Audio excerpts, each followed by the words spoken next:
मंत्री विजय कुमार चौधरी जी का आवास। इसी जगह पर विजय कुमार चौधरी जी रहते हैं। हम यहाँ पर पहुँच और देखिए बोर्ड भी लगा हुआ है, विजय कुमार चौधरी मंत्री शिक्षा एवं संसदीय कार्य विभाग। 5 सर्कुलर रोड है जहाँ पर उनका आवास है। हम पहुँचे थे कि जाना जाए कि जो भी शिक्षक अभ्यर्थी हैं, चाहे वो STET हो, CTET हो, BTSC JEE वाले लोग भी हैं जो अपनी मांग को लेकर लगे हुए हैं कि सरकार हमें जॉब दे दो। हम अंदर जाने की कोशिश कर रहे थे और जब हम अंदर गए तो हमें पता चला कि आप नहीं मिल सकते। हमने पूछा वजह, तो उन्होंने कहा कि नहीं, ऐसे परमिशन किसी को नहीं है, आप मीडिया से हैं, वो जब प्रेस कॉन्फ्रेंस करेंगे तभी आपको अलाउ होता है। तो मतलब कि हम जब जा रहे थे और हमारे जाने का वजह ये था कि जाना जाए, मंत्री जी से बात किया जाए कि क्या बातें हैं, क्या होगा इन लोगों का जो भी STET CTET के अभ्यर्थी हैं, मगर परमिशन नहीं मिला। अब परमिशन नहीं देने की वजह क्या है, क्योंकि हम यहाँ पर पहुँचे हुए थे, कुछ देर हमने वेट भी किया मगर परमिशन नहीं मिला और सीधा जवाब आया कि अभी आप नहीं मिल सकते हैं। और जब मैंने दोबारा पूछा तो उन्होंने कहा कि अभी आप नहीं मिल सकते हैं, बस अभी के लिए इतना ही जान लीजिए। हमने ये भी पूछा कब मिलेंगे, तो उन्होंने कुछ नहीं बताया।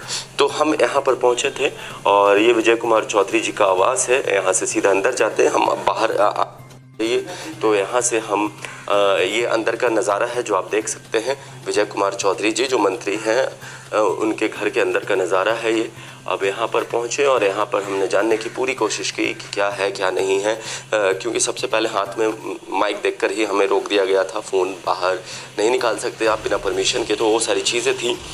अब यहाँ पर जब हमने सोचा, क्योंकि हम STET CTET जितने भी अभ्यर्थी हैं उनका मुद्दा उठाते आए हैं, तो हमने सोचा कि एक बार शिक्षा मंत्री जी से जान लिया जाए कि क्या चल रहा है, क्योंकि वो जो बार बार धरना प्रदर्शन कर रहे हैं, बार बार कह रहे हैं कि भाई नोटिफिकेशन आप कैसे चेंज कर सकते हैं, जब 30,000 समथिंग कुछ लोग पास हैं तो आप नोटिफिकेशन चेंज कैसे कर सकते हैं, और उसमें 80,000 वाले में सबको क्वालिफाइड करके कैसे इक्वल कर सकते हैं, नॉट मेरिट और मेरिट वालों को आप इक्वल कैसे कर सकते हैं। इसी सवाल का जवाब जानने हम यहाँ आए थे कि क्योंकि शिक्षा मंत्री से बेहतर इन सवालों का जवाब कोई नहीं दे सकता।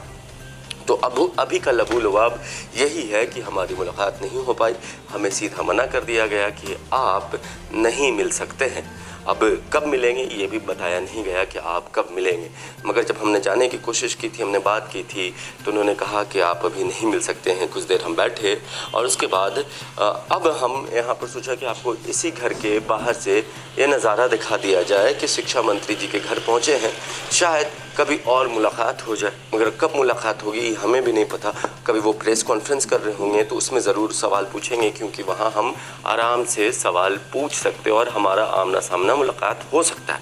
हम आपका मुद्दा हर जगह उठाएंगे, इसीलिए हमने सोचा कि इस बार घर पे आकर, आवास पर आकर बात किया जाए। मगर यहाँ मुश्किल लगता है मिलना उनसे, मगर कभी ना कभी तो वो प्रेस कॉन्फ्रेंस करेंगे, तो वहाँ हम आपकी आवाज़ को ज़रूर उठाएंगे। जुड़े रहे हमारे साथ, तब तक के लिए आपका। देखिए, ये जुमलेबाजी और चोर दरवाजे से बनी हुई सरकार है। इस सरकार के द्वारा न तो जनता का कोई काम हो सकता है, न छात्र का कोई काम हो सकता है, न विद्यार्थियों का कोई काम हो सकता है, और बेरोज़गार के लिए तो ये सरकार बनी ही नहीं है। ये तो बेरोज़गारों को लूटने वाली सरकार है।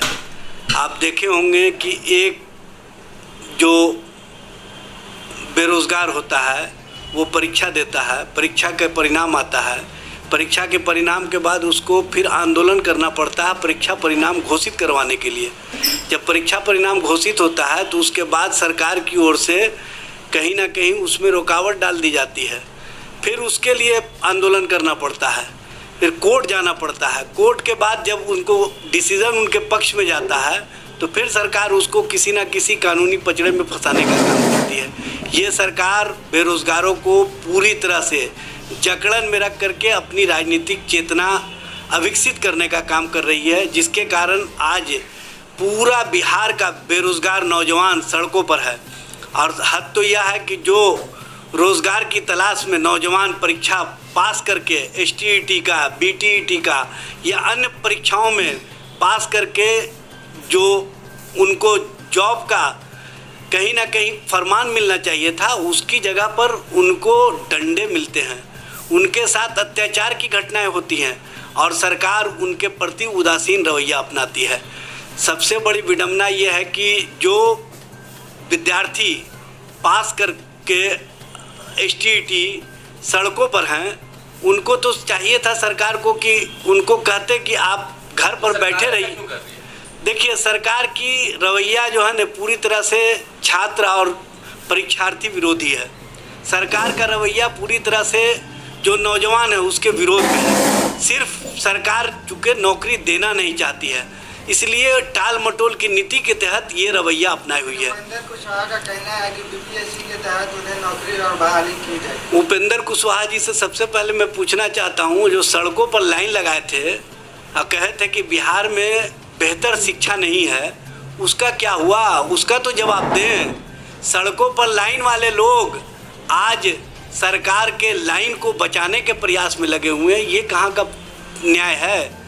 उपेंद्र जी, आप तो कहते थे कि नीतीश के राज में गुणवत्तापूर्ण शिक्षा की बात सोचना भी बेकार है, और जो अभ्यर्थी पास कर चुके हैं उनके बारे में ये सरकार सोचने वाली नहीं है।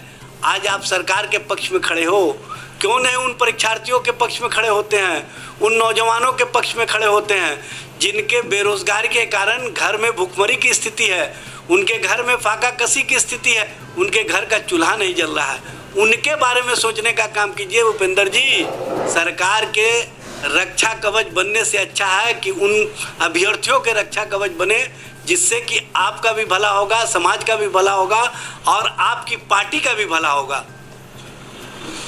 सरकार की रक्षा बनने से अच्छा है कि अभ्यर्थियों की रक्षा बने और समाज की भलाई करें। इस पे आप अपनी राय कमेंट बॉक्स में लिखिए और हमारे साथ जुड़े रहिए। धन्यवाद। Subscribe now and press the bell icon. Never miss an update. हैं आज शिक्षा मंत्री के घर पर भी गए थे हम, मुलाकात नहीं हो पाई। अभी मेरे साथ जदयू के प्रवक्ता अभिषेक झा जी हैं।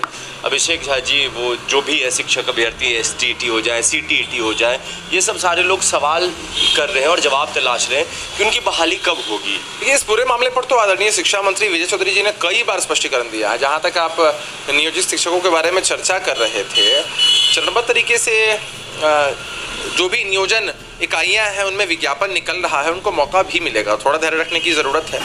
बाकी और भी जहां भी बहालियां होनी है वो सब सरकार की प्राथमिकता में है। सभी से अपील है, बस थोड़ा सा धैर्य रखें। सरकार आपके लिए है, आपके लिए काम कर रही है। शिक्षक बिहार की और हमारी संपत्ति हैं। आगे बिहार को बढ़ाएंगे तो सारी चीज़ें ठीक हो जाएंगी। अभिषेक जी, ये बताइए, देखिए जिस तरह से आप लोगों ने पहले कहा था स्कूल खुलने से पहले सब बहाली हो जाएगी, अब स्कूल खुल गए, पूरी बहाली नहीं हुई, तो उनका सवाल तो जायज़ है ना कि कब तक हम इंतजार करें? नहीं, आप कब देख रहे हैं, छठे चरण के बाद फिर सातवें चरण की नियोजन इकाइयों का जो विज्ञापन है वो निकलेगा और चरणबद्ध तरीके से बहालियाँ होंगी। जिन लोगों ने भी पात्रता परीक्षा पास की और जो लोग भी वेल क्वालिफाइड हैं इस पूरे मामले में, ठीक है, उनको मौका मिलेगा ही मिलेगा। तो इसमें घबराने की ज़रूरत नहीं है और चीज़ें एक सीमित टाइम फ्रेम में ज़रूर हो जाएंगी। एक आखिरी सवाल जो मैं आपसे ये करना चाहूँगा कि STET का जो पूरा मामला है कि 30,000 प्लस कुछ जो है वो मेरिट में है और बाकी लोगों को क्वालिफाइड 80,000 है, सबको एक साथ कर दिया गया और उन लोगों का कहना है कि जो नोटिफिकेशन उसके साथ खेल हो रहा है।